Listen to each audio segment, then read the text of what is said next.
testigo laban kay Ma'am Sofia. Kaya lang. Maraming mga mata sa mayor dito sa munisipyo. Mamaya matagal pa ako sa trabaho. Konting tulong lang, Ella, para sa kinabukasan ng Kalabari. Para sa kinabukasan ng anak mo. Basta si Tempo, konektado naman sa nanay niya. Kay Mrs. Guerrero, hindi posible rin na si Mayor din ang nagpapatay kay Tempo. Pinapatay mo siya bago pa man siya makapagbigay ng statement. One more word from you, Sergeant Enriquez. Ipapatay mo na rin ako! Katulad ng ginawa mo sa nanay ko! My mom did what? Kailangan namin ng access sa computer ni Mayor. Baka sakaling doon namin mahanap yung smoking gun laban sa kanya. Hindi mo alam yung password niya? Bok, bakit bigla may lumitaw na timer? So, ibig sabihin, malalaman niyang tinangkang buksan tong laptop niya. Ano na ilalagay natin? My mom is a terrible person. Try mo, Cecilia. Ayan, kumana. Oh, pasok! Ella, Sir, ano ba ginagawa mo dito? nilagay ko lang po dito yung mga papapirmahan ko. Hindi po bumali na sinumbong ko siya sa mga anak niya. Karapatan lang nila na malaman kung anong klaseng nanay meron sila. Oo nga. Ang ginawa mo lang naman, Bobby, kung yung tama. Takbo saan ka tatakbo? Sanggang diki. Oh, Question lang, ano yun? kaya ba mag-solo flight mamaya? Mamaya, bakit? May lakad ka ba?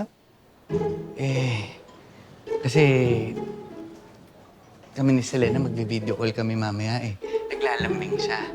Bihira lang naman siya mag-aya ng video call eh. Ngayon lang kasi siya may signal doon sa lugar nila. Teka, bakit gano'ng katagal ba kayo magbi-video call? Baka hanggang sa pagtulog. Alam mo naman, di ba kapag nag-video call yung magkatabi kami, tapos, ikaw na magbaba, ikaw na... Kung sabay kami matulog, gusto namin sana. Ganon. Ang corny mo talaga. Sige na, ako nang bahala mamaya. Talaga? Oo. Salamat. Good luck mamaya doon sa munisipyo, ha? Sana nandun talaga sa laptop ni Mayor yung mga ebidensyang kailangan natin makuha. Sige. Thank you. Kakamusta kita kay Selena? Sige.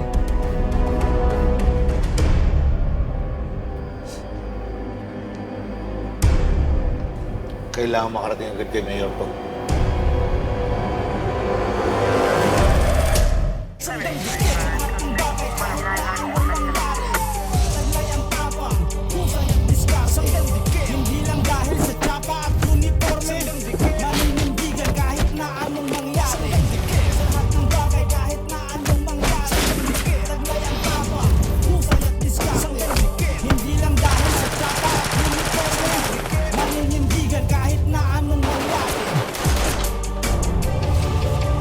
Just deny everything mo. The moment na umamin ka kay Faye, that's the end of it. Okay. Nasa labas na ako ng Kalabari ngayon. I'll talk to you when I get back.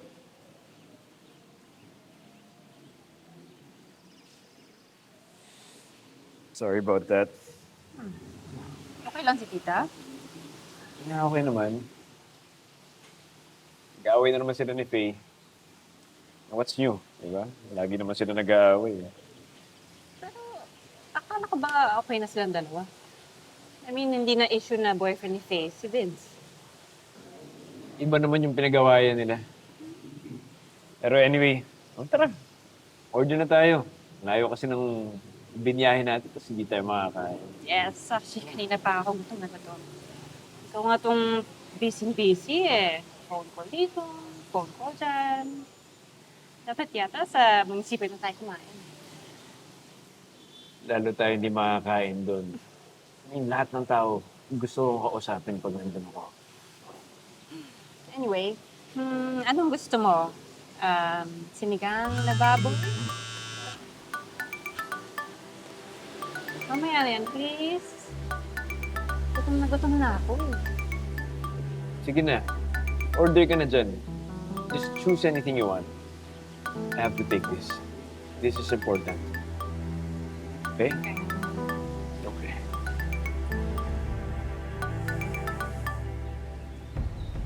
Hello? Hindi ba sinabi ko sa'yo, ako ang tatawag sa'yo, not the other way around? Pasensya na, Mayor. Emergency lang. Sabit tayo. Ano nangyari? Yung Station 12, nagpaplano. Kukunin na yung laptop mo sa munisipyo mamayang gabi.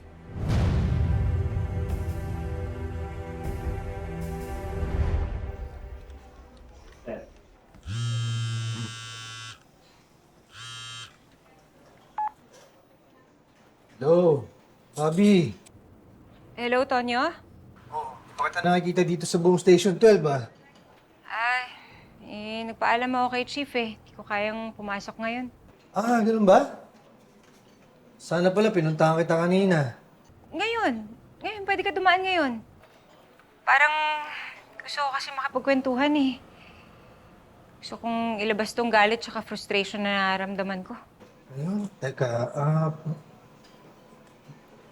nilakad kasi ako eh.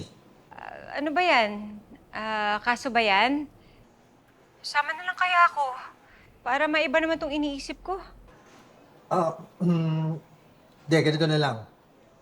Bibilisan ko lang to, tapos pupuntahan na kita dyan. Bakit parang ayaw mo ako isama? Hindi naman sa ayaw, pero medyo delikado kasi itong kaso na to eh. Siyempre, ayaw kita mapahamak. Ay, naku, Tonyo. Ilang beses ko masasabihin sa'yo, kaya ko yung sarili ko. Alam ko naman yun. Pero,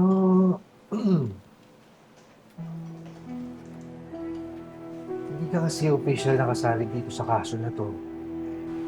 Mahirap na, baka makarating pa kay Chief.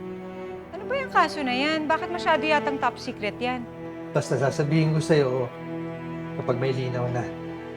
Okay, sige. Basta ingat ka, ha? Kung gusto mong dumaan dito, daan ka lang. Okay, bye-bye. Love you. Hello? Bobby?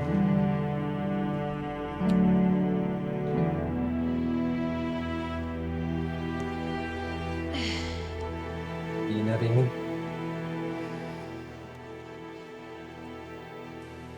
Nasa labas ako ng kalabahin niyan.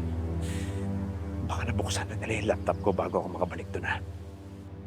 Ipakuha mo na sa sekretarya mo. Unahan mo na sila. No.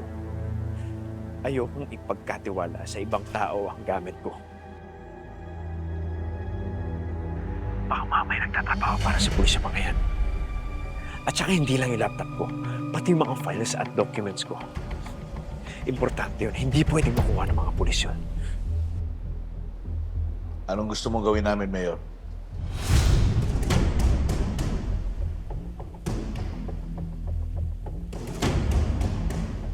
Siguraduhin nyo, wala sila mahuhukay na kahit anong laban sa akin.